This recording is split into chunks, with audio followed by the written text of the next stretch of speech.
Interesting. Instagram, you doing? Okay. So background. So they're saying that this guy here, whose name is Anthony Montgomery, I think his name is AJ. Okay. So his name is like AJ from Mike City. Okay. Then they're saying, and by the way, so this picture had Durk with the leader of Mike City. And then they said the shooter, which is AJ from Mike City, right? The leader, sorry. Oh, no. Actually, no. It wasn't AJ. It was the leader of Mike City. So they're saying Durk put the leader of the gang where one of his homies killed, what's the name, in the video, okay? Then the other guy is Preston Powell. According to CPD reports, Powell has spent time living at blah, blah, blah, Carpenter Street, which is located in Mike City BD territory, according to him. So it looked like these are both Mike City BD people. He's a victim. Powell was a victim of simple battery that occurred there. Let's just keep it going. And now we get to Durk. Background on Durk Banks. Interesting. Durk Banks is a famous rapper on the south side of Chicago, according to CHS1, a snitch.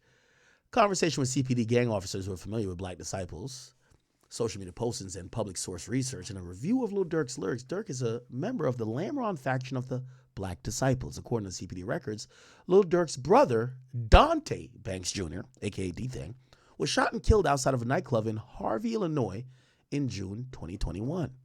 CHS1 has reported that Durk was and is still, it said is, so at the time of that, so in 2023, it said Durk was still offering money. In 2023, he was still free. Offering money for people to kill those responsible for his brother's murder, and more specifically, offering to pay money for any gangster disciple that is killed. CHS1 has also indicated that DTHANG was killed by members of Dump Street. According to CHS1, Dump Street is a GD faction. Okay? So they're saying the people who killed DTHANG was from Dump Street. And Dump Street is a GD faction on the south side of Chicago. According to CHS1, Dump Street member individual A was a close associate of Mac. Okay? According to law enforcement records, individual A is currently in a pretrial custody for allegedly committed a double murder that took place at a country club in Illinois. Okay, we could figure out this, chat. Let's see who individual A is, because anytime we see individual, well, individual don't mean snitch, actually. Individual usually doesn't mean snitch, but we could figure out anything we want at this point, right?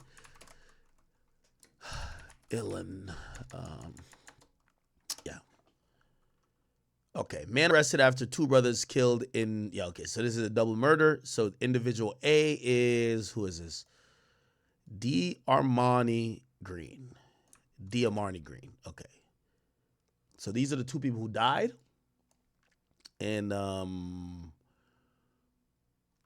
Green, he was 21 from Markham. Let's Google him. Markham. Let's see if we can find a mugshot or something like that. Find probably something, right? I could look up the mugshot myself, but let's go to images. Okay, this is, do you guys know this guy? This is Armani Green. So he's individual A. Okay? Chat, none of this is snitching. This is called having a fucking brain. Okay? The feds already did their investigation. We're just not waiting until the trial to figure out what they know, right? They know this shit already. We're trying to figure it out as a public. They're still investigating, so we got to be like, read between the lines. Okay, bet. So they're saying individual A was close to Mac, and he's locked up for a double murder. Cool. Now, Stephon Mac's murder. According to the records and information provided by YPC, and I think that's the youth, is that the youth whatever thingy? Yeah. Mac, yeah, okay, yeah, that's the Youth Peace Center.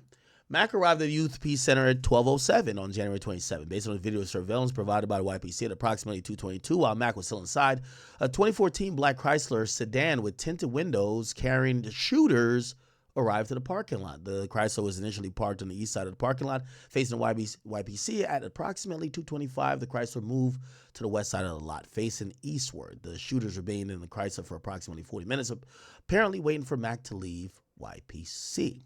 So they were there.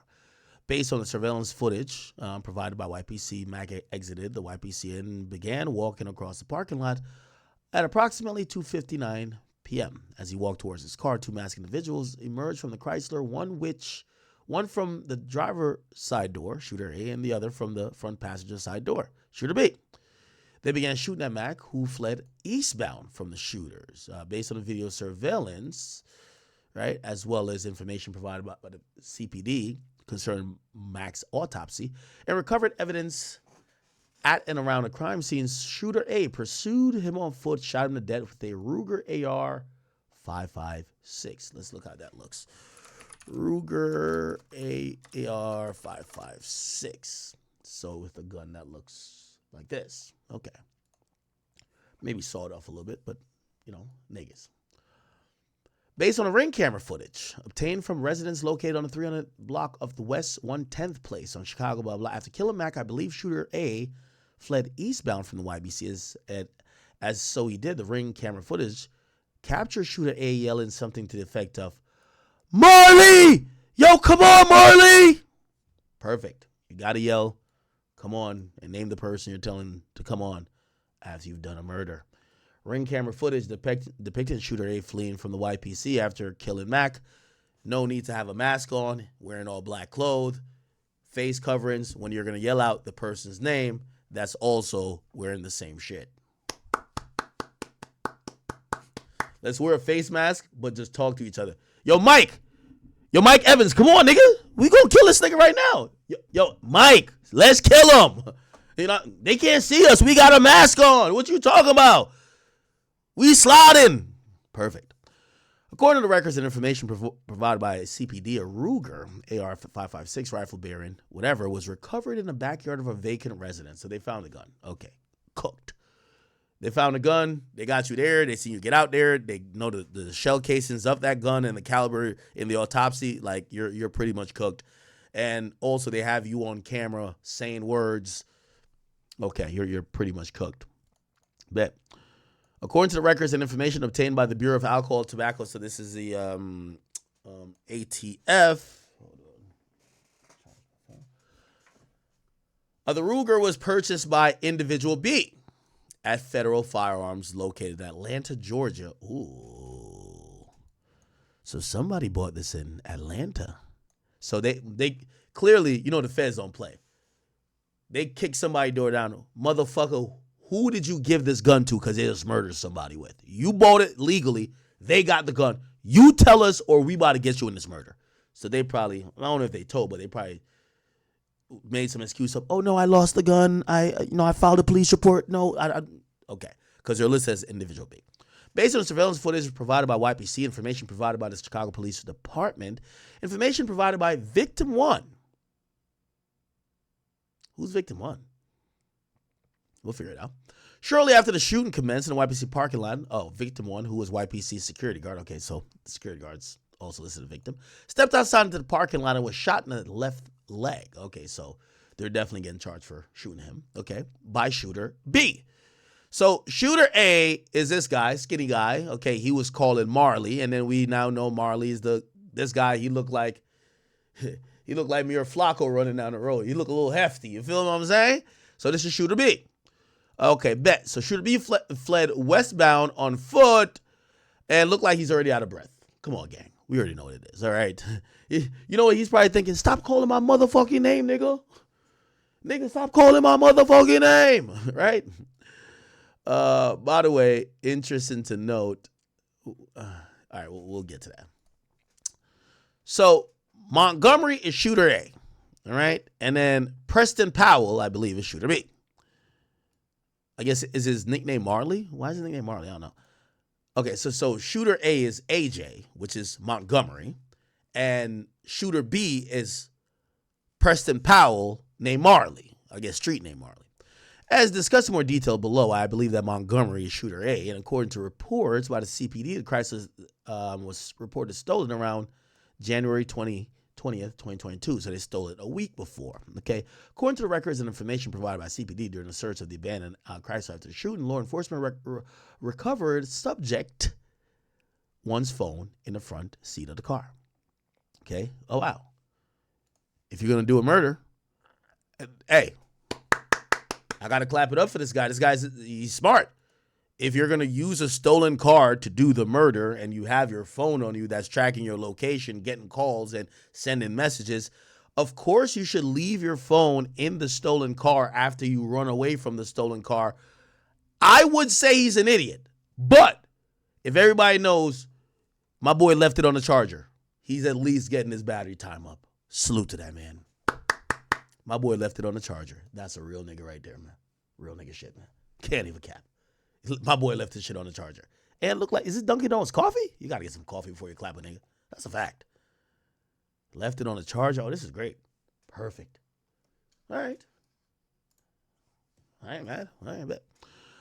On or about January 4th, 2022, a CPD detective. Oh, by the way, you know another reason you got to leave your phone on the charger is that if it died, maybe those messages wouldn't come through in a timely manner. Or actually, maybe those messages wouldn't come through before the girlfriend who called to say, yo, I lost my phone, cut the service, cut it off. But you kept it charged. Real niggas, man. All right. On or about February 4, 2022, a CPD detective applied for a search warrant for subject one phone in the Circuit County Court of Cook County. On the same day, the Circuit County Court of Cook County, they issued a search warrant for the phone, and this is a case number. Based on my observation with CPD personnel, CPD has executed a warrant for subject one phone, but had been unable to get into the phone. Remember I told you sometimes it takes a while for them to get into the phone.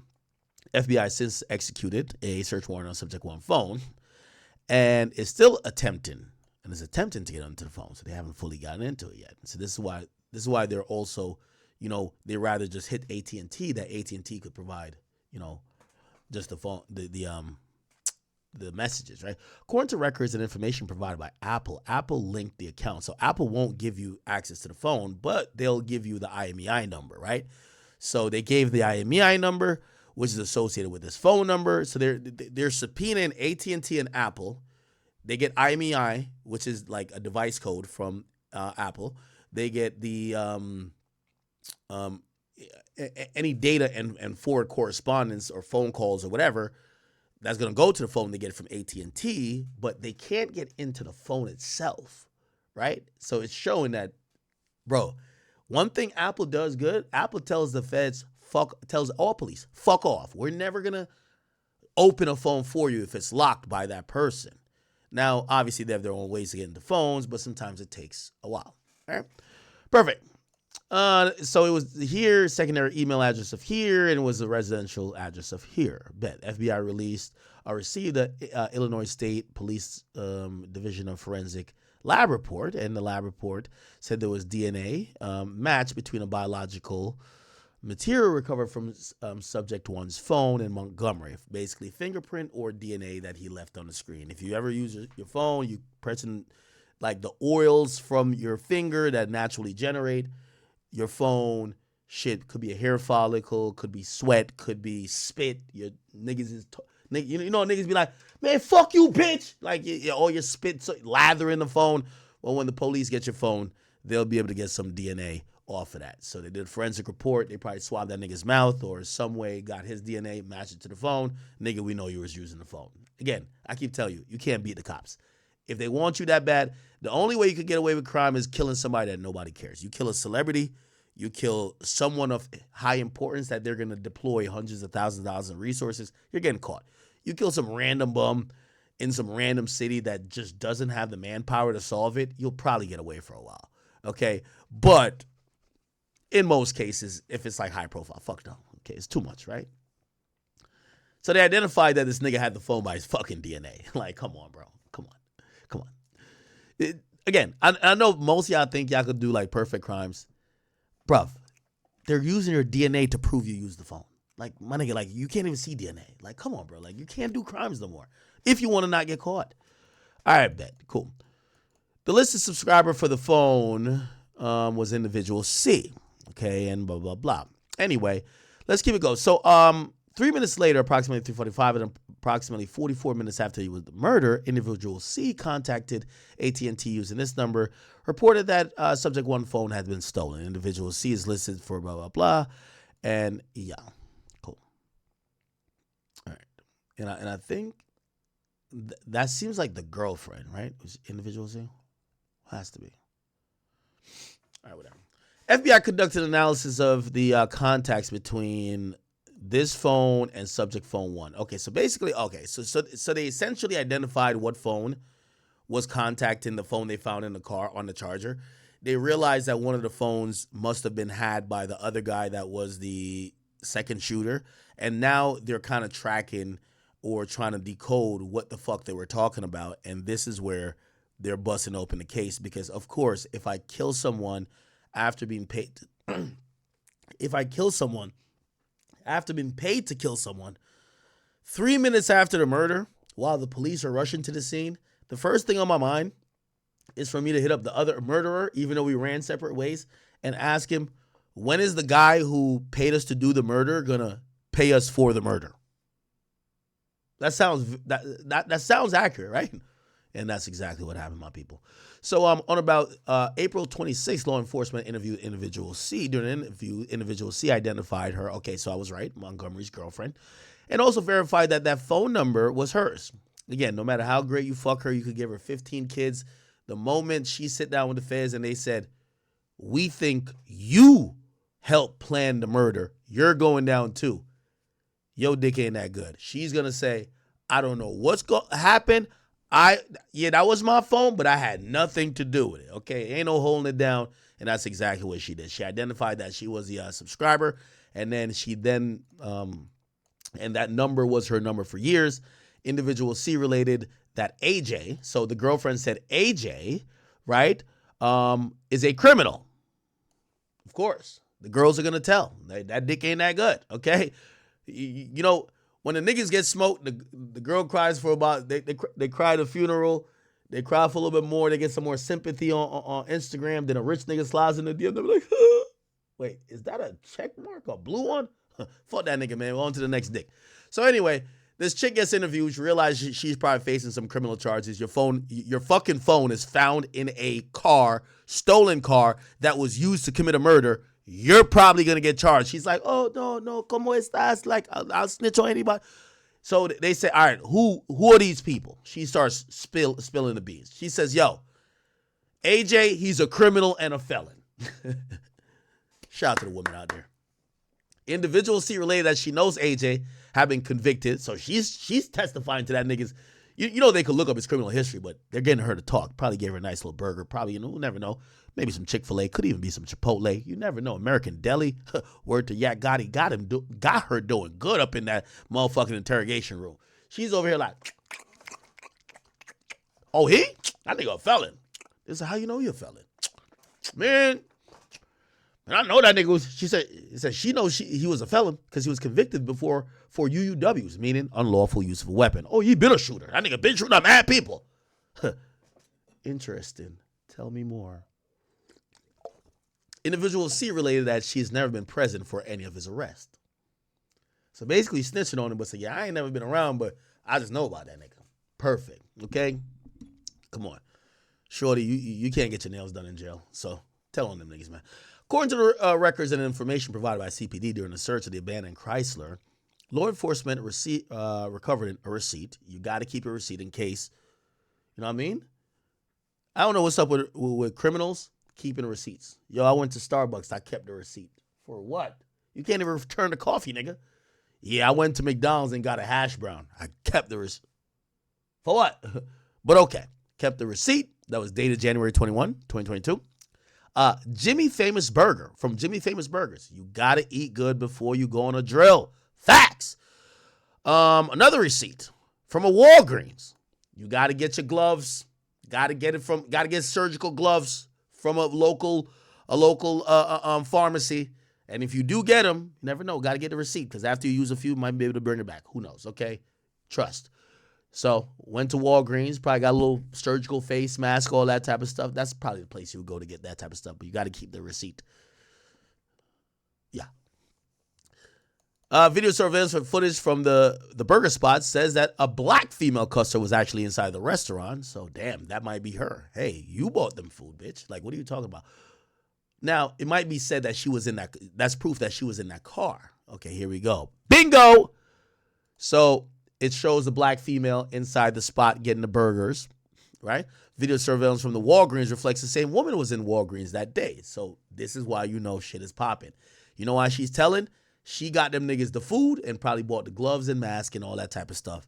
And probably they said, you're getting charged with murder, bitch. You get what I'm saying? Check this out. It's approximately 3:32 p.m. The same woman exited Jimmy's, right here, and got in the front seat passenger of the Chrysler. During her interview, April 26, 2022, individual stated that so basically the girlfriend of one of the killers went to get them food, went into the store to buy the stuff, and they probably thought they were smart. Yo, you don't go in the store. I'm going to go in the store, but I'm going to just drop me off at home before you go kill them niggas. And we're going to get away with this. Wrong, bozo. And so essentially, cool. So they're saying identifies a woman in the surveillance footage from Walgreens and Jimmy Burgers. Individual C stated that individual X drove individual C to Walgreens and whatever. So individual X is somebody else during the same interview. So other people were driving that car. So there's multiple other people. Individual C also stated that her mother's name was individual D. So this is a lot of people they're all driving a stolen car. It's kind of crazy. So inside the stolen car, they found a phone belonging to the girlfriend, receipts from around that day, but surveillance footage, and even what the girl is saying is that, yeah, I went to those places in that stolen car, or maybe she was lying. She was probably lying, actually, now I'm thinking of it. She was trying to make up a lie at first to say why her shit was in the stolen car, rather than just saying she gave her phone to the niggas who did the murder. She was just like, oh, no, I was in that car. No, I went to a burger spot in Walgreens and whatever. Okay, that's probably was it. All right, let's keep going. By the way, let me just also read this. On or about May 23, law enforcement interviewed individual X. Individual X denied driving individual C to Walgreens and Jimmy Burgers and denied ever having been to Walgreens or Jimmy Burgers with individual C. According to individual X had only been in the car with individual C once on a different location. So essentially what happened is they caught the girlfriend. She's trying to lie for her nigga. So, when you fucking a little bitch, like, she gonna try to lie for you for like 20 seconds before they say, yo, we're charging with murder. Then she tells the whole truth and nothing but the truth, okay? So she probably was like, so they probably brought her in and says, Shorty, you know this phone right here? And then she's like, what? Okay, we'll save you some time. We know it's your phone. What's your phone number? Same phone number, the phone. Okay. Why is your phone in this car? Now, the real answer is probably she gave it to one of the niggas to use, right? Or one of the niggas that was using her phone, but she made up a dumb lie. Oh, yeah. Oh, shit. Oh, is that the Chrysler? No, I wasn't a Chrysler. Yeah, my other friend had driven me. I had to go get some nails and lashes. I went to Walgreens, and then they dropped me over there by the burger spot. We were hungry. And so who dropped you off? She don't want to say the killers. So she said some random name, individual X. Oh, it was Kiki. Kiki dropped me off. Yeah. Me and her, we were just riding around. It was like a girls' day type shit. Oh, word? They interviewed Kiki. Kiki said, I don't know that bitch, and I've never dropped her nowhere. I've been in her car with that hoe one time. She's lying. So now they know this chick is lying, right? Come on. Chat, by the way, I'm figuring this out on the fly. I didn't read this before. So, but just to let all y'all know, nothing I'm doing or saying is police work. It's having a little bit of brain. That's how I've gotten to get to the position I have. Dumb niggas, being dumb just doesn't help you in life. No matter how, what I do, like, y'all do know I'm a little bit smart, right? Like, this isn't that hard to figure out. Okay. So Walgreens Asset Protection was able to conclude that the unknown female used a reward number of individual D. So go to Walmart and use your, they'll be like, yeah, do you have a phone number? Oh, yeah, I do have a phone number. You give somebody's phone. Oh, my God. A review of the page, Facebook page, I believe is individual C's Facebook, shows a picture of individual C and Montgomery. So, chat, Montgomery was fucking this girl. That's his bitch, right? But she's, she tried to act like she didn't know him. She's like, yeah, nah. Yeah, I don't know him that well. They'd be like, yo, do you know you know if he's like criminal? Yo, I think I heard that he had caught a charge, but she was acting like she don't know the nigga. That's your nigga. You're fucking him. Stop it. You were driving around with him. Okay, Powell is shooter B. This is the other dude. Discussing more detail, I believe that Preston Powell is shooter B. According to this, the white plastic cup that had the words "Rise and Grind" written on it, it was recovered in the front seat of the Chrysler. Rise and grind and go kill a nigga. I get it.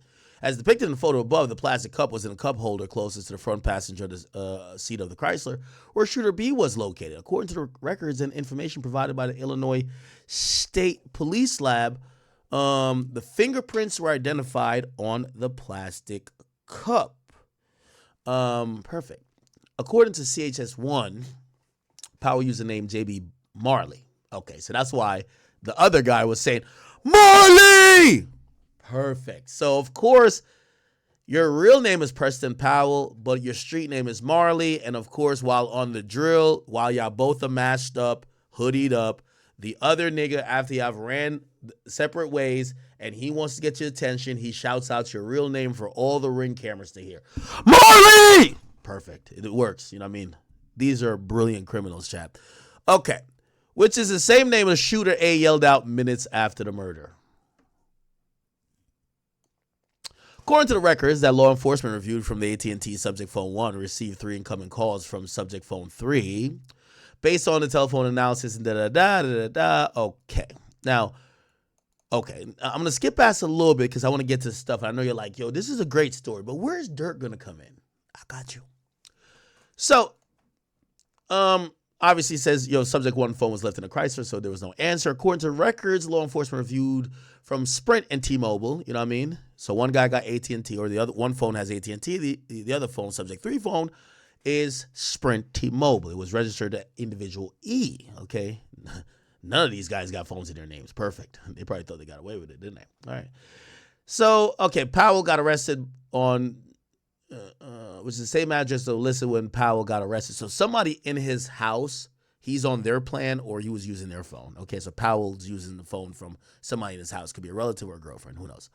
I believe these 3 calls were made from Powell to Montgomery in an attempt to find out where Montgomery was, since both of them had ran in separate locations or directions.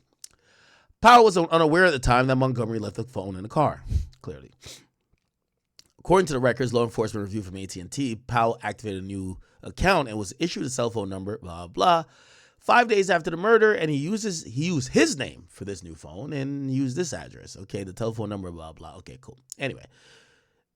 Now we get to Durk. It says, Lil Durk released a new song called Aha after Mac was murdered. On or about February 22nd, 2022, Lil Durk released a song titled Aha. I believe the lyrics to the song can reasonably be interpreted to reference that Durk having people killed. For example, in one portion of Aha, my favorite song, Durk rapped, "We be sliding through they blocks and they don't know we have. Buddy ass got shot and we ain't claim it, but I could show his ass." Ooh, I love that line, man. That's my favorite line. Well, not my favorite line. Wait, hold on. Here we go. Shit. Man, I ain't gonna lie. Indictment music do hit hard. Free Durk. He ain't do nothing, though. Okay, based on my training, experience, and knowledge of this investigation, I believe that these lyrics could be reasonably interpreted to be a reference to Mac's murder.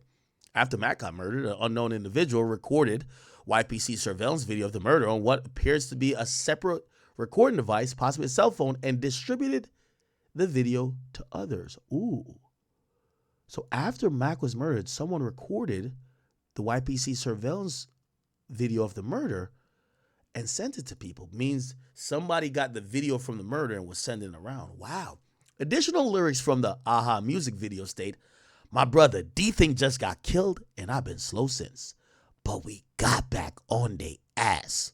I bet they know this." That's a fact, though. It's a fact. My boy don't be lying.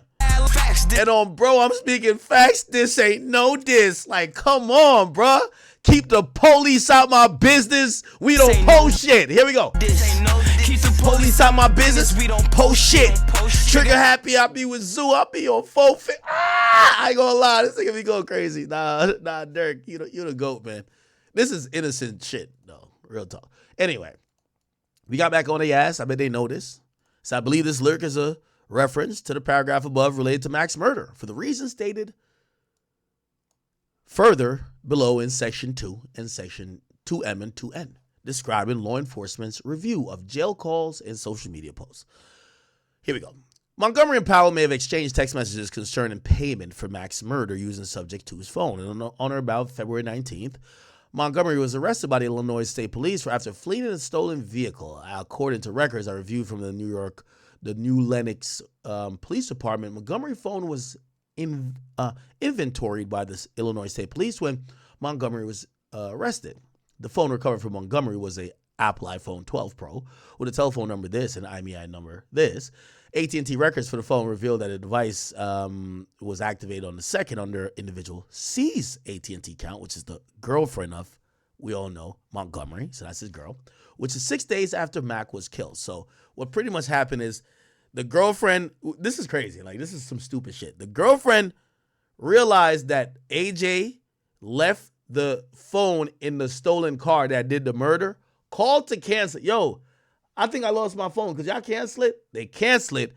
And then 6 days later, she calls and get a new phone and gives it to the same nigga, which is her boyfriend, who did the killing. Perfect. On or about March 3rd, a detective from New Lenox Police Department applied for the search warrant of the phone.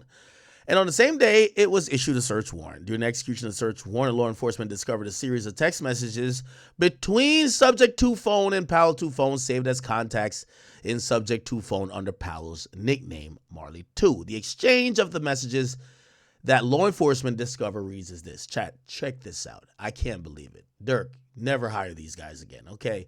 If we're sliding, don't get me, but get somebody with a brain to hire the killers. So from Powell phone to Subject 2 phone. What's up with OTF? That would be the last thing I want you to say after you just kill somebody for OTF. Yo, what's good with OTF? Hear the other person saying to Powell, which we believe is, so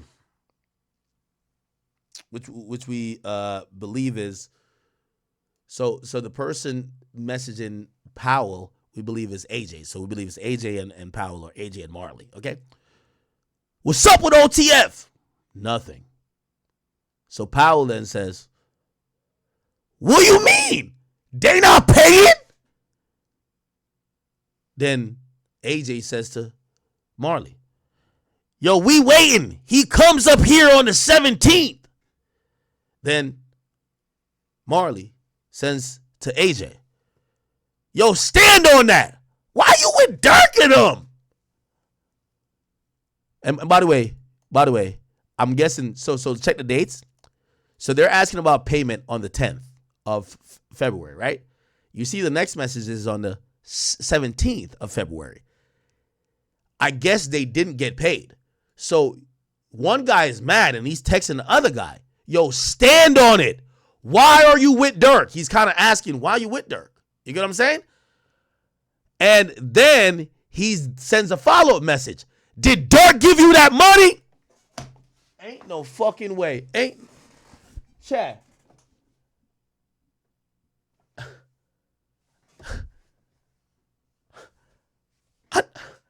I know y'all didn't just say this shit.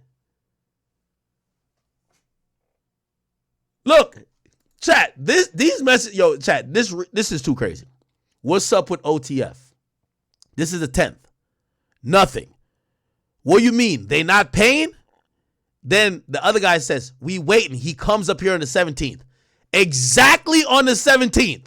It says, yo, stand on that. Why you with Durk and them? Then it says, did Durk pay?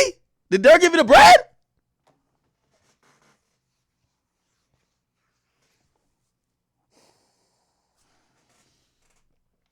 This is crazy, Chad.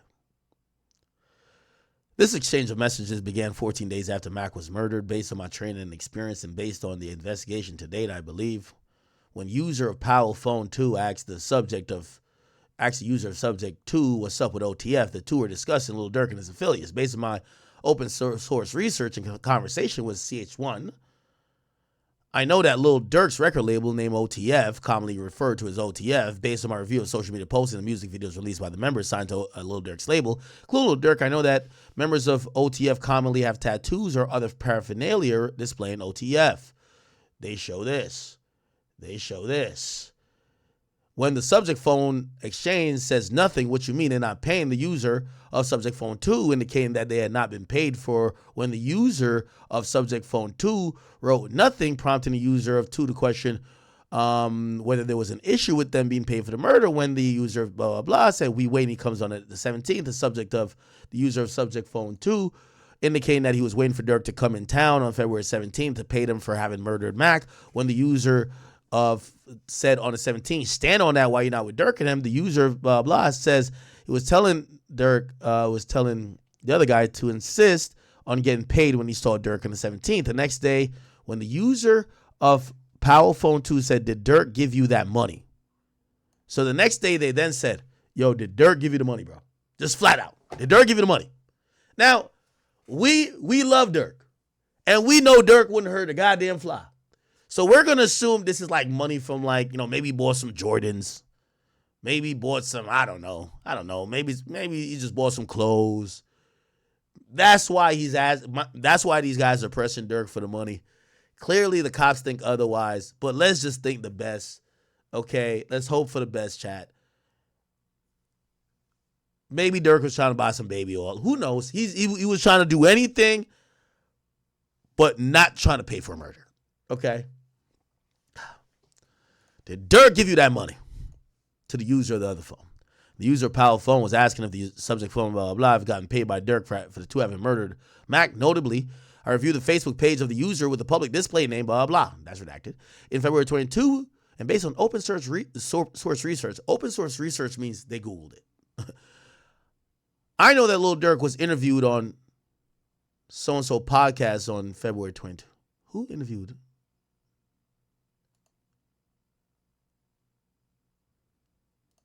Who did Durk interview with in February 22? Lil Durk interview.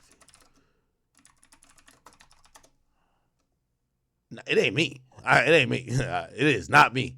I'm trying to figure out who. When did I interview Durk? Lil Durk interview off the record. I interviewed him in 2023. I interviewed him before All My Life and all that shit. Yeah. Who did he interview with in 2022? Do y'all know? It ain't me, nigga. Stop saying me. Oh, it's Gillian Wallow. It's Gillian Wallow. Gilly Wallow, Lil Durk interview. For months, he said, you got to come. Hey, at least Gillian Wallow could say, oh, it premiered then. Okay, it premiered in March, so he probably did it in February. At least Gillian Wallow could say the feds, you know, probably had a great old time watching this shit. There's a point where I think Wallow's giving some serious game, like, yo, bro, like, he's giving some serious game, and Durk was like, word. Y'all remember this part? Gilly Wallow warns Durk. Here we go. This right here. To keep going. Because I'm telling you, man, I can name 20, 30 niggas and my homies is dead. I'm here, though. And I'm going to say some shit that, like, this is documented. You know, I got a TED Talk. I forgave my brother's killer. And I'm saying it to say this. Nigga that killed my brother, my brother died in my grandma's arms. In that fucking house that we grew up in. Nigga shot my brother, he ran to the house. He died in Nanny arms when she opened the door. So I'm telling you this. Yo, these niggas in the background was looking hella devious. They're like, bro, we don't know that experience. We kill niggas. The niggas in the background with all the ski masks and shiesties was like, yeah, that's cool and everything, Wallow, but we don't know that experience. We do the killing over here. Some real shit, man. If I ain't let that shit go, I won't be right here today. I won't be here for my niece and my nephews. Me and Gil won't be. The irony of all of this, according to the Fed's timeline, Durk had allegedly already paid niggas to slide for his brother a month before. So Durk is like, maybe I could let it go now. I ain't gonna lie. It's much easier to let the beef go when you want, right? Yeah, them niggas dead now. Yeah, nah, you making sense, Wallow. Yeah, them niggas is dead now. Yeah. Okay, I'll get you, Wallow. Mm-hmm. You doing this? Y'all want to know me? I won't be able to get y'all this game. But I had to leave. I had to let that shit go. When I let that shit go, nigga, I started to grow and I started to glow. And now I'm here today and it was harder than a motherfucker, man. And I'm talking about this my big brother, nigga. I shared the cell with him. I shared the bed with him when we was fucking kids. This little Steve. But I can tell you one thing. Now I'm out. Look at Durk. Durk was like, man, I don't got them problems. The niggas who try to kill my niggas, them niggas is 10 feet deep. Out here taking care of his daughter, paying for her to go to school, taking care of my nephew, taking care of my mama and my grandmama. Talk to him. Sure. For sure.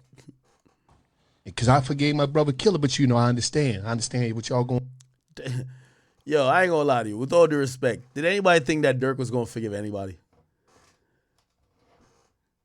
Yo, Durk's like, yeah, I stopped dissing FBG now that he's dead. I stopped dissing FBG Duck now that he's dead. Like, Durk wasn't like forgiving niggas. The fuck? Going through. But I love all you young niggas in here. Now, I'm also saying this to call out the hypocrisy of fans. Because y'all be calling niggas who be forgiving people pussy.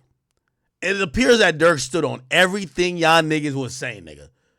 If this is true, we don't think it's true. I think Durk's an innocent guy. Mean that shit. I love you niggas, man. And I hope y'all make it out. I hope y'all make it the fuck out. Yo, look at this nigga's face back here. Like, yo, is this nigga crying? Look at his face right here. I love you niggas, man. And I hope y'all make it out. I hope y'all make it the fuck out, man. Yeah, he look like, yo, y'all hear this nigga? Yo, we trying to kill the ops. Yo, niggas gonna die over this shit.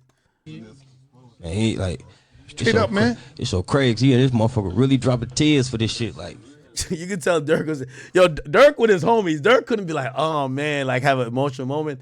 Durk had to look at his homie like, damn, this nigga really over crying over here. He over here sobbing. This nigga sobbing over here. Yo, Durk is cold. Like, straight up, man. It's so crazy. Yeah, this motherfucker really dropping tears for this shit. Like, shit for real. Like, I love being around the young niggas because, like, you don't understand. Y'all niggas got so much life. And y'all probably don't understand because y'all young. But this system and the way this structure is so scared of y'all because they saying if these niggas ever turn that light cut on in their head, we in trouble because they the most fearless motherfuckers that ever walked the planet Earth. These young black brothers in the ghetto don't fear nothing. So when you switch that shit and you do an energy transfer, oh, it's over. Y'all nigga ever wake up, it's over, man. Watch. I'm telling you, niggas gonna wake up. It's gonna happen. and see, for Wallow, right? He always talked to me and he like, cuz you just don't understand how many young niggas I used to see come through that motherfucking jail, man. All right, man. All right. Okay, so that happens. I bet. Okay, so Durk does the podcast. He does $1 million worth of game in February, right? And it says I know that Durk was interviewed on $1 million worth of game podcast in February 2022. On February 18th, a user of a Facebook page with a display name so-and-so made a post claiming to have been in the interview with Durk. The post appears to be made after music, a video was shot. And in the post, the user of the Facebook page with display name so-and-so wrote, among other things, OTF, based on my review of the music video for the video appears to be filmed in Chicago. And according to CHS1, the Facebook page with belongs to whatever. Chat, so this is the same. I think this is Gilly, this is Wallow, and right here's Durk. Wow. Subject for phone on May 5th, 2022. Former employees of blah, blah were interviewed where they said that they recalled 2 participants. Okay, we want to just get to the good stuff because this is treacherous. Okay. However, in later interview, identified co-conspirator B in a dash cam, blah, blah, and they interviewed, approximately 3 participants, Employee 1 stated to law enforcement that she had heard that after Mac was murdered, there was anywhere from 50,000 to 500,000 being offered for someone to kill Mac. Employee 1 told law enforcement that YPC keeps daily sign-in sheet. According to the sign-in sheet, co-conspirator A and B arrived there. So they think that the people who set this into motion arrived to this place. They probably knew he was going to be there. And then when the dude got there, They called somebody else to show up, and they left. And then those people did the killing, probably, right? According to YPC, the co-conspirators' number is Okay, according to the filings, there was outgoing calls from all of these things. Start walking to the parking lot. All right. Yeah, this is spelling it all out. They researched the phone number and determined that it was registered to. Okay, all right. Social media posts. On or about February 20th, I reviewed publicly available postings of this on Facebook account. Damn, they haven't got a nigga shit. Facebook account. Hey, all right, here we go. Is it this?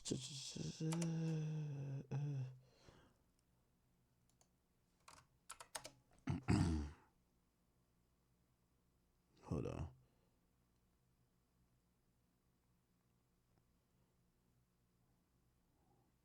Oh no.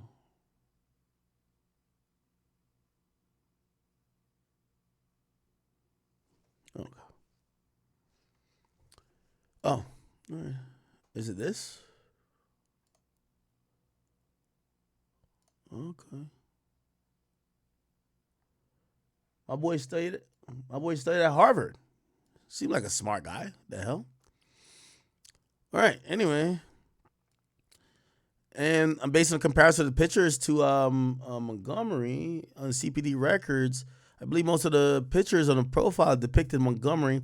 He updated his Facebook story with a picture of him holding money. Ooh, so they're going to think this is the money that got paid.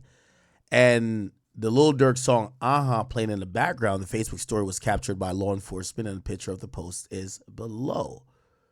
Where we be sliding through the blocks and they don't know we have. Based on my experience investigating violent crimes and their links to social media, I believe Montgomery made the above Facebook post to brag and take credit for Mac's murder. And I believe that based on my training that Mac is playing Lil Durk's music and holding a large amount of cash to brag about the fact he was paid by Lil Durk to kill Mac. Now, there was a jail call review. So through this investigation, law enforcement officers have been monitoring jail calls in Montgomery and Individual 1. Individual that law enforcement believes is an associate of Montgomery based on They have made 12 calls from Cook County Jail to the subject. Okay, cool. And I'm trying to see if, all right. On or about April 5th, 2022, I received recordings of phone calls that Individual 1 made while detained at Cook County Jail during a call made by Individual 1 from Cook County to an unknown individual February 1st. Individual 1 stated to the unknown individual in the summary, Individual 1 heard Lil Durk said, "That's for D-Thing." Wow. Individual 1 said, he woofing like Tay-Town, and if that's for D-Thing, then check in, bitch. That shit ain't free. Holy! Nah, Durk, your shooters was about to get on your head, Durk. They said Durk was like woofing like Tay-Town did it. Because remember, I told y'all, Durk, D-Thing, dog pound or whatever. Then they get to like Lamron OTF, right? And then after that, Durk started fucking with the Tay-Town dudes. So I guess people are saying, yo, they thought it was the Tay-Town dudes who killed the dude for at sliding for D-Thing. But these guys, they were like, what the fuck? Yo, wait, is Durk woofing out there acting like Tay-Town did this? Which obviously, if let's say Durk did do it, you want to throw the scent off. Like, nah, shout out to my killers right here. When the killer's over there, you know what I'm saying? Based on my experience listening to jail calls that they relate to violent crimes, I believe Individual 1 is referring to Mac homicide. Individual 1 is saying if Mac was killed for D-Thing, then Lil Durk needs to pay up because it wasn't done for free. During a call with unknown individual, blah, blah, blah, they said they need to create a song and add Snowman to it. Individual 1 went on to state that they caught his dumbass in the snow. Now his dumbass stretched. So if you look back at the surveillance footage, we go back up. This was during winter. We know how it gets cold in the Windy City, right? Based on my training experience and knowledge of this investigation today, I believe Individual 1's comment about Snowman and having caught someone in snow relates to Mac's murder. The crime scene photos from Mac's murder show Mac was murdered in the snow with his body in the supine position. What the fuck is that? Supine position.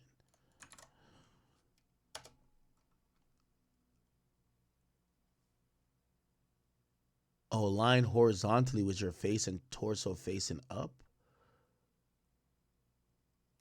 Oh, okay. So supine is okay. So he died like this. Oh wow. That information was never released to the public.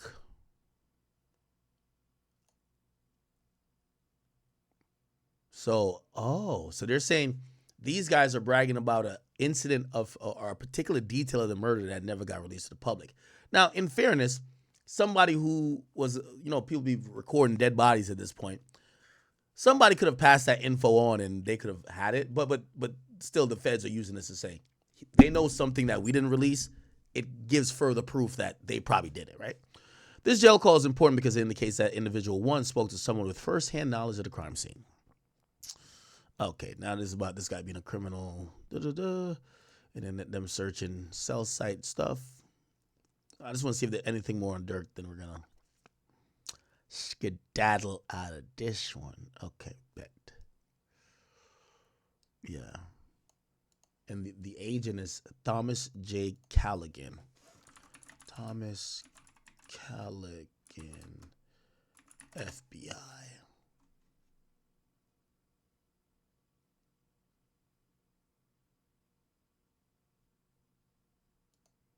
Is this him? I don't look like him. Should be a special agent. Thomas J.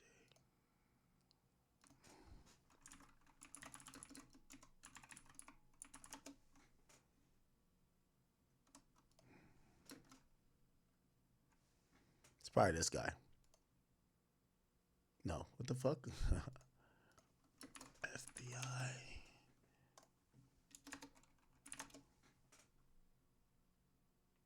Maybe this is him. I don't know. Whatever. Who cares? All right, people. So that's the latest update. They basically got Durk entangled in this. He hasn't been officially charged. All that came out is that they unsealed this. They unsealed this search warrant, and they're referring to the search warrant to show that Durk is being investigated and probably will be charged for murder for hire for another murder. He hasn't been officially charged yet. So that's interesting. And it all culminates to here where he's saying we request that y'all release him. And of course, you have the magistrate, or not magistrate, the U.S. government saying don't release him.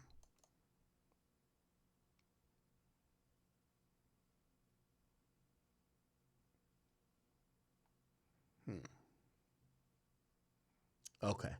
There's a little bit more here. At bottom, defendants' proposed bail packages, resources don't mitigate his danger to the community, and sufficiently reduces risks of flight.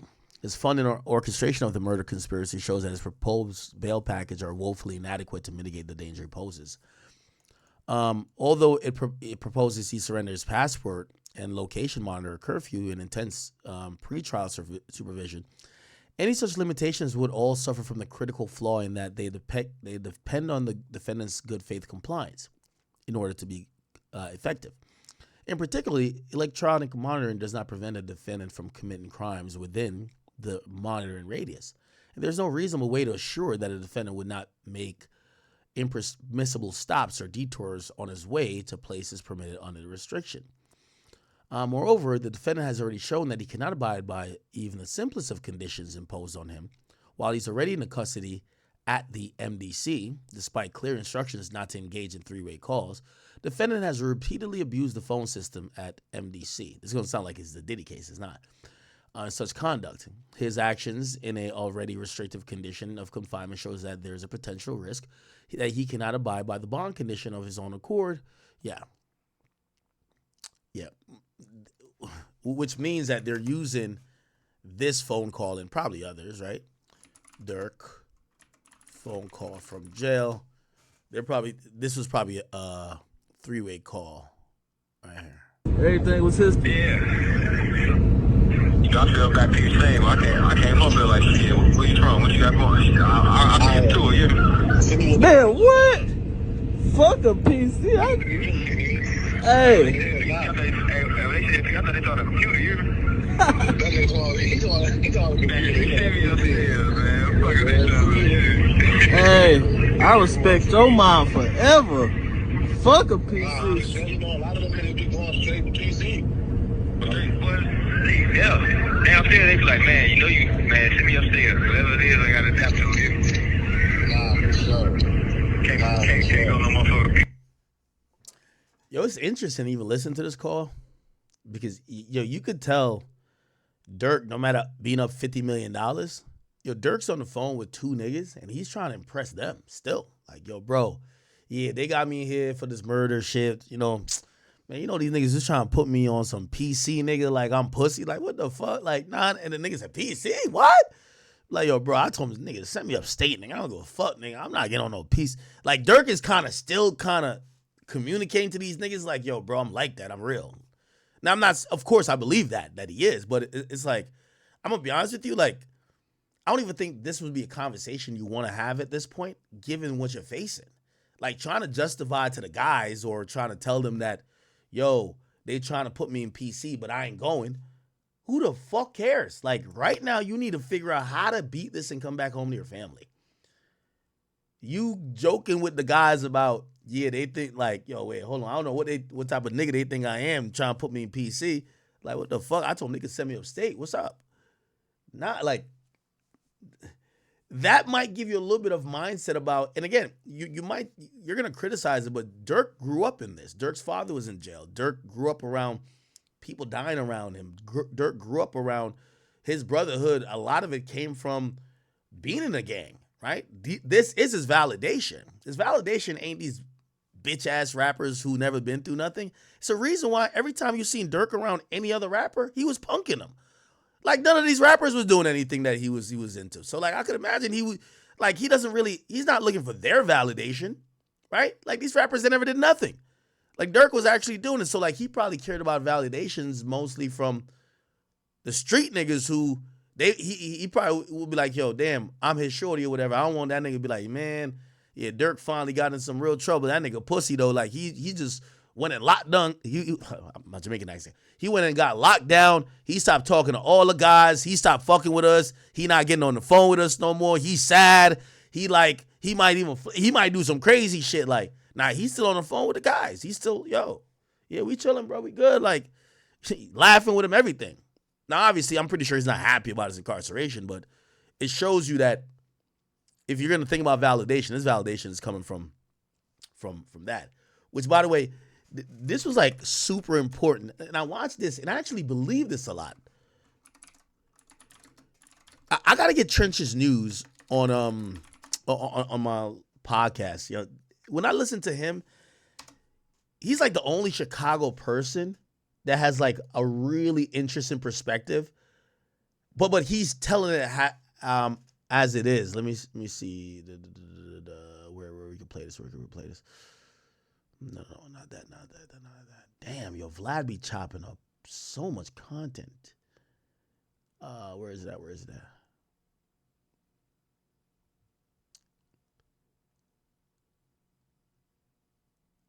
Is it there? Here we go. This was like an interesting take. I'll speed it up. Shout out to Vlad, by the way. It's an interesting take on like how, you know, Durk was supposedly moving. This come from a guy who's from Chicago too. Listen to this. Been Muslim for a while, but record that you got. Here we go. This record, wiped his record. He knew they was coming, Vlad. He wiped the whole record. Like we criminals. We ain't thinking about going and wiping no records, man. You got millions of dollars. Well, you ain't got to wipe your record. You know what I'm saying? Like, you still could go overseas. You was going overseas with the record that you got. You know, so it's like he knew they was coming, man. And then the peace thing, like I tell everybody, it's a good thing, Vlad. Like, he played people. That was a whole play. But it was a good thing. You know how you got kids still believe in Santa Claus, but you as a grown person know the truth. So let them kids believe that peace was real. Let them think that, you know what I'm saying, like them putting the picture up there, like it's a start somewhere. But that was a whole play, man. That whole situation was a play. You know, that was a play for Durk. He needed that. He tried to clean up his image so when they do come, you can say that in the court. I was under United Center, had the ops up there, you know, all that bullshit that he gonna try to run by them. Man, look, I've been on this recently because I had to think about this whole situation for a long time.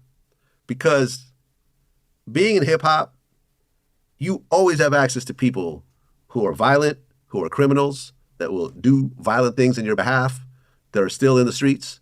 But when I look back on my history, I remember I had to cut off a whole bunch of people some years back. Be doing crimes. If you jump and suddenly I have to deal with it, selling their name. When you look at the taxes, I don't have anyone. Go back to Von though, Vlad, because I got to talk. Right. Durk was scared of Von.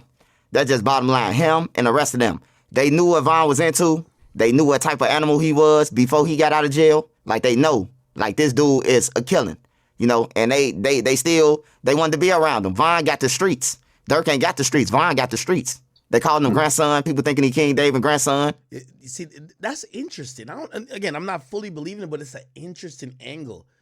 But he's gonna go on to kind of detail where he feels that Von had the streets. Durk obviously wanted the streets because it's a different energy, but also they were almost pressuring him to be like, yo, bro, you ain't gonna do nothing, nigga? He want that image. I'm gonna go back to Von though, Vlad, because I got to talk. Durk was scared of Von. That's just bottom line. Him and the rest of them. They knew what Von was into. They knew what type of animal he was before he got out of jail. Like they know, like this dude is a killing, you know. And they wanted to be around him. Von got the streets. Durk ain't got the streets. Von got the streets. They called him grandson. People thinking he King David grandson, you know. But the whole time it was an old guy who gave him that name, grandson. So he had all the streets, and then he got all the real members behind Von. Like all the real, Durk paying for friends. That's how I look at it. Durk paying for friends, man. All them guys with Durk, they pay. Everybody who Durk had with him, they end up being back in Chicago, and they saying bad things about him. Or they saying that he weak and he this and that. You know what I'm saying? Like he buying people. But Von, he ain't have to buy no people because people really know. Like if he say he gonna do something to you, he really gonna do it. Durk said nobody, oh man, get yourself, you know. But Von, they gonna be like, oh yeah, I gotta watch out for him. Von said he gonna kill me. You know, he was scared of him. They was scared of Von, man. And that was their downfall and destruction. Cause him. Somebody says, Trench's news is biased for FBG. Don't like Durk or Von. He's a goofy. Oh, you think he's biased? Oh, okay. I didn't know. I know he definitely like FBG, but like I feel like again, it's important to talk to Chicago people because a lot of this shit where we were trying to understand it with Durk, bro, you have to understand true Chicago, not necessarily only politics, but what the streets are saying. Like, there's this whole thing of, oh, slide for Von, and people like, oh, it's the fans who did it. Yeah, of course, there's a leveling part of that. But you don't think that the entire Chicago or all the guys around Durk, when they're like, yo, bro, they're all looking at him like, so nothing, we ain't doing nothing? Like, I do think that's a thing. Watch out for him. Von said he gonna kill me. You know, he was scared of him. They was scared of Von, man. And that was their downfall and destruction. Cause him, by signing, getting, like bringing him around the whole thing, bro. Some people, you can't show the lavish life to. You just gotta leave in the hood and probably give them some pounds of weed or whatever you gotta do, man, to keep cool with them. But you can't go on this, you can't go with us, you know? So you think that Von's energy, well, yeah, I mean, you could trace the situation back to Von, obviously. So Von being in his vicinity ultimately led him to his demise. Yep. Because they couldn't tell Von no. They scared of him. They can't, you can't tell Von nothing. Anybody who you interview and you ask them that, if they say that you can't tell Von nothing, if they don't say that, they lying. You can't tell Von nothing. Like nothing, bro. Well, the fact that Von was gone and he still was running the show in a way is kind of crazy. Yeah. Because the street's still with him. The street still want to get back for Von. They want to get back, and you in the power to be around these dudes. You got the money, and like out of that's the only thing I was surprised at with this Durk situation, Vlad.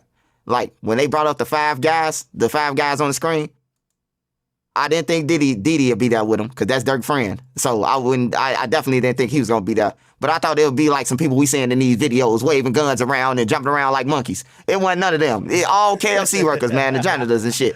You know what I'm saying? Like he went to the space station to go and get the guy with the glasses and shit. Like I'm disappointed in Durk, man. I'm disappointed in Durk, and he did it, y'all. So y'all get in the comments, he did it, not us. He did the shit. He went on the plane. He got all the millions. You wouldn't do this shit when you was broke. Don't do it when you get some money, man. So what exactly is Durk's criminal record? Because I remember I was talking to someone about this, and we were kind of going back and forth. I mean, was Durk really in the streets and was he really putting in work before he became a successful rapper? I mean, he was like Durk would do shit. Like he'll do shit, like rob people and stuff like that. Like he was into doing. Anyway, interesting. Interesting. So, chat, it appears that the police is trying to. So, this is me reading in between the lines, chat. This is me reading in between the lines. This is me reading in between the lines. The police want to charge Durk for another murder for hire for the killing of Stephon Mack, which is because somebody slid for the death of DTHANG, which is Durk's brother. Here's the problem. And that's their theory. They have some proof. They don't have enough yet. Or else I do think they would have rolled out the indictment. Unless they're looking to get other people and they're just holding it. But that might be the thing because they've revealed Durk's name. But that could have been because of his other case in a detention hearing. Here's the thing, though. Again, I'm thinking out loud. Everything I just read in that search warrant, keep in mind that search warrant's from a year ago. Actually, it's from 18 months ago. It's from March to 2023. What that search warrant said is that they have a paid snitch. And by the way, I'm going to be honest with you. Is Trench's News, like no disrespect to Trench's News, I'm not trying to disrespect him. He's from Chicago, right? This person who's CHS1, this is just someone who is in the streets that knows all about the politics and knows all about what's happening on the ground. They might not know everything about a crime. So they'll come and be like, yo, this is what the streets are saying. Yo, they saying that he slid on him for revenge. They saying that Durk put money on his head. Yo, they saying it's that nigga AJ from Mike City. You get what I'm saying? So that person can't put Durk in jail, but he could put Durk in the investigation. That could be Trenches. I don't know. Not trying to put him in anything. I'm just saying that person who's getting paid $12,000 or got paid $12,000 over a couple of years, that person is just doing their thing. Okay. What we don't see in this situation, we know that girlfriend was basically damn near telling, right? Girlfriend at first was trying to lie. Then she said, oh, no, it was my phone. And then she basically told about the AJ guy from Mike City. What's not in that situation, in that case, is none of the shooters are telling. So AJ and Marley, they're not telling. Both of them ain't telling. We're looking for the co-conspirator too. So there's some co-conspirators in there, but it seems like it's individuals they're investigating, not individuals they already know of, and either have chose to charge or got more information from them. Nothing told me that they have solid snitches in that case. What brings Durk into that case, other than CHS1 saying, yo, the streets are saying that they got get back for DTHANG when they killed this dude, which the cops are going to look at, right? That CHS1, that's his job to come tell the cops, like, yeah, I ain't going to lie, them niggas who died over there by the warehouses, yeah, that's because so-and-so shorty got killed. So that's why them niggas got, that's their job to kind of tip the law enforcement off on how to investigate shit that they could lessen the amount of people to look at. So it appears that they're looking for just more information. And the only reason why Durk is so much of a big case is that the shooters got super anxious about getting paid. Now, they don't necessarily mention how much they're getting paid, but they do mention getting paid. And they text each other back and forth about getting paid. And they're asking each other, yo, what's good with OTF? What's up with the payment? And then one guy's called on a jail call saying, yo, bro, why Durk woofing and claiming that It was Tay-Town who did that. What the fuck? Basically saying, why Durk not, Durk need to check in and acknowledge the fact that we slid and killed the nigga who was somehow involved in his brother dying. So those are really big, important things, chat. Really big, important things. So they've outlined it that Durk would be a murder for hire, but they definitely need to figure out a few things. When did Durk order this, right? Because the CHS1 thing is like, he comes with the, word on the street, Durk had money on niggas' heads. Yeah, that's word on the street. Nobody. You see, in the Lil Pop case, co-conspirator 2, that shooter, he's going to be able to corroborate everything. That's going to be big. So they need a little bit more in this case to get Durk on murder for hire. And I do think that's going to come in them offering a bunch of people deals. They're going to offer, I don't think maybe the shooters, but they'll offer, there's a bunch of individuals. I don't think they're under investigation, but there's a bunch of co-conspirators. Remember they said 2 co-conspirators came to the Youth Peace Center and they basically checked in and left?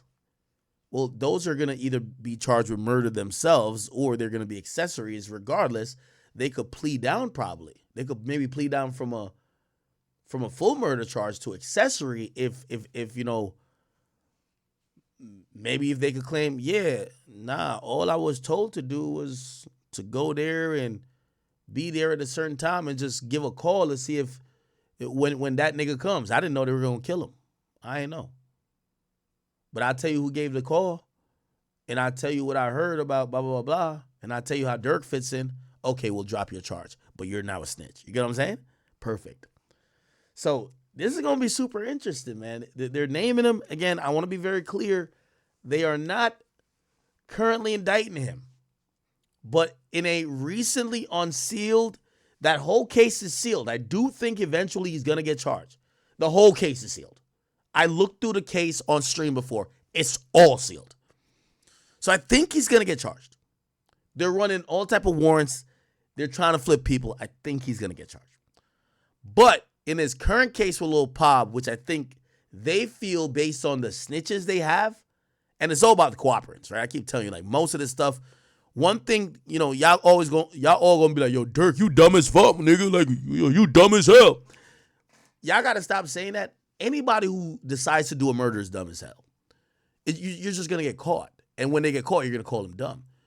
Because in none of these, you see a dead to rights situation with Durk, where Durk texts someone, did you kill bro and them yet?